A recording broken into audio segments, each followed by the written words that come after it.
2025년 개정된 세법 때문에 해외 배당주 투자자들이 난리가 났는데요. 그래서 국세청과 기획재정부에 직접 전화해서 물어봤어요. 도대체 뭐가 문제인지, 7월부터는 또 어떻게 달라지는지, 어떻게 대응하면 좋은지 한 번에 정리해 드릴게요. 어려운 용어 없이 쉽고 명확하게 설명드릴 테니까 끝까지 함께 해주세요. 이 주제를 요청해 주신 분이 계셔서 세법을 꼼꼼히 보면서 준비했거든요. 꼭 도움 되셨으면 좋겠어요. 안녕하세요. 은공입니다. 요즘 미국 ETF에 투자하시는 분들 참 많으시죠? 세금을 안 내거나 나중에 내게 되면 투자금이 더 늘어나기 때문에 ISA, IRP, 연금저축 같은 절세 계좌에서 투자하시는 분들도 많으실 거예요. 그런데 2025년부터 세법이 바뀌면서 절세 계좌에서 해외 ETF로 배당을 받게 되면 세금을 먼저 내야 하는 구조로 바뀌었어요. 먼저 기존에 어떻게 세금을 냈는지 미국 ETF를 예로 설명해 볼게요. 배당금을 100만 원 받았을 때 미국 정부가 15%인 15만 원을 세금으로 가져가요.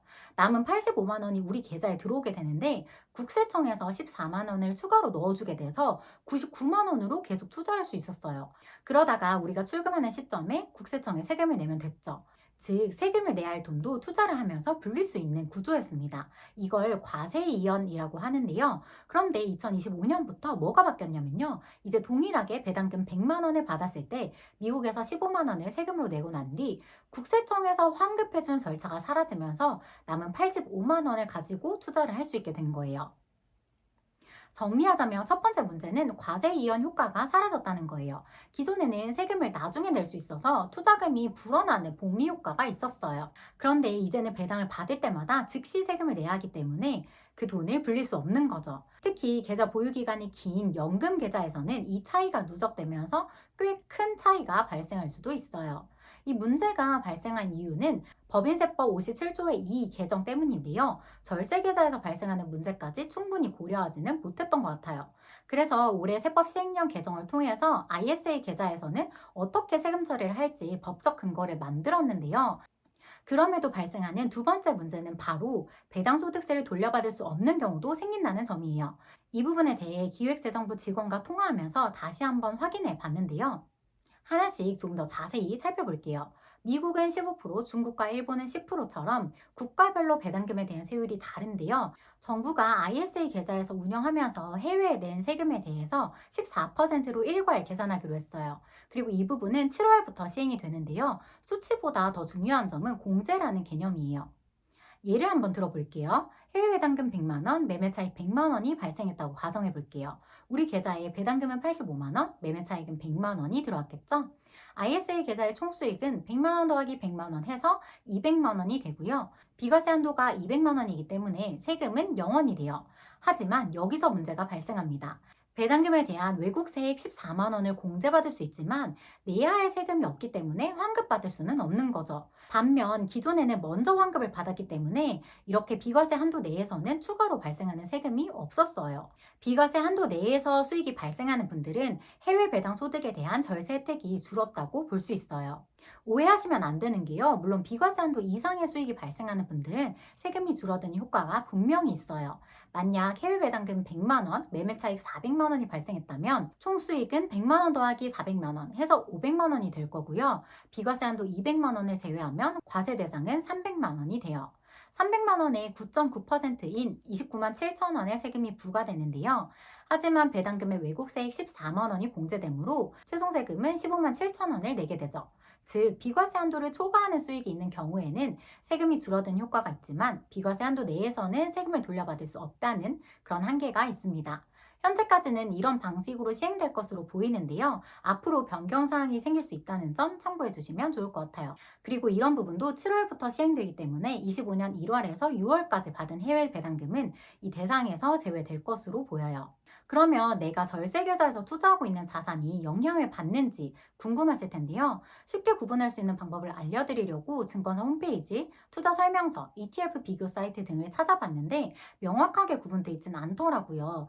배당금을 받는 걸 목적으로 하는 ETF나 펀드를 제외하고는 좀 애매하다라고 느낄 만한 상품이 많기 때문에 증권사에 직접 문의하는 게 가장 확실한 방법이에요. 하지만 조금 더 공부하고 싶은 분들을 위해서 세금 부과 구조를 설명드릴게요. 소득세법 제17조 5항에 따라 펀드에서 발생하는 모든 소득에는 배당 소득세가 적용되는데요. 즉, 배당이든 매매차익이든 동일하게 배당 소득세가 부과돼요. 이게 우리나라에서 부과하는 세금 방식입니다. 하지만 펀드가 보유한 해외 자산이 있다면 각 자산별로 조세 조약에 따라 먼저 세금을 내야 하는 경우가 발생할 수 있는데요. 예를 들어 미국의 원천 징수 세율을 보면 배당은 15%, 이자는 12%, 매매 차익은 0%예요. 즉, 펀드가 어떤 해외 자산을 포함하고 있는지에 따라 세금이 다르게 적용될 수 있는 거예요.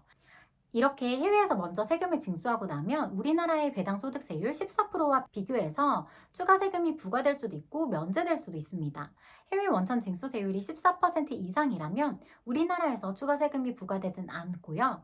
해외 원천 징수세율이 14% 미만이라면 그 차이만큼 추가로 국내 배당 소득세가 부과돼요.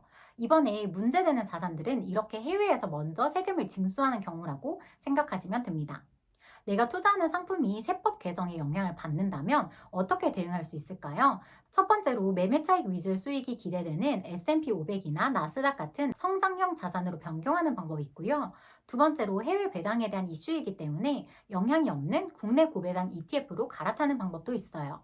세 번째는 옵션 프리미엄은 해외에서 원천 징수 대상이 아니기 때문에 커버드 콜 ETF를 활용하는 방법이 있는데요. 이 중에서 해외 배당이라는 특성을 가장 잘 살릴 수 있는 방법은 커버드 콜 ETF지만 콜옵션 프리미엄이 반영되기 때문에 일반적으로 지수를 추종하는 상품과는 다르게 움직일 수 있다는 것을 꼭 고려하셨으면 좋겠어요. 마지막으로 다른 자산으로 옮기지 않고 기존의 배당 투자를 유지하는 방법도 고려할 수 있는데요. 특히 배당 소득뿐만 아니라 매매 차익을 기대하는 투자자라면 세법 개정과 상관없이 기존 투자 전략을 유지하시는 것도 가능합니다. 또한 절세 계좌에서 혜택을 누릴 수 없다면 일반 계좌에서 배당 투자를 진행하는 것도 한 가지 대안이 될 수 있어요. ISA나 연금 계좌에서는 과세 이연 효과를 누릴 수 있는 다른 자산에 투자하면서요. 단순히 세금 문제로 회피할 수 있는 방법을 찾기보다는 본인의 투자 성향에 맞는 전략을 선택하시길 바랄게요. 세법이 개정된 부분이 뒤늦게 이슈가 돼서 저도 아쉬운 부분이 많지만 그럼에도 꾸준히 투자를 이어가셨으면 좋겠습니다. 댓글로 세법 개정에 대해서 다뤄달라고 하셔서 열심히 준비해 봤는데요. 사실 세법은 저도 매번 헷갈리고 어려워하는 부분이에요. 소득세법, 소득세법 시행령, 조세특례제한법, 법인세법, 조세조약까지 찾아보느라 영상을 준비하는데 평소보다 많은 시간을 투자했거든요. 여러분들이 고민하시는 부분에서 조금이라도 해결할 수 있었으면 좋겠어요. 오늘 영상이 유익하셨다면 구독과 알림 설정 부탁드리고요. 해두시면 더 빠르게 꼭 필요한 금융 정보를 받아보실 수 있을 거예요. 여러분들이 금융 상품을 충분히 이해하고 현명하게 선택하실 수 있도록 앞으로도 꾸준히 영상 올리겠습니다. 오늘도 시청해주셔서 감사합니다.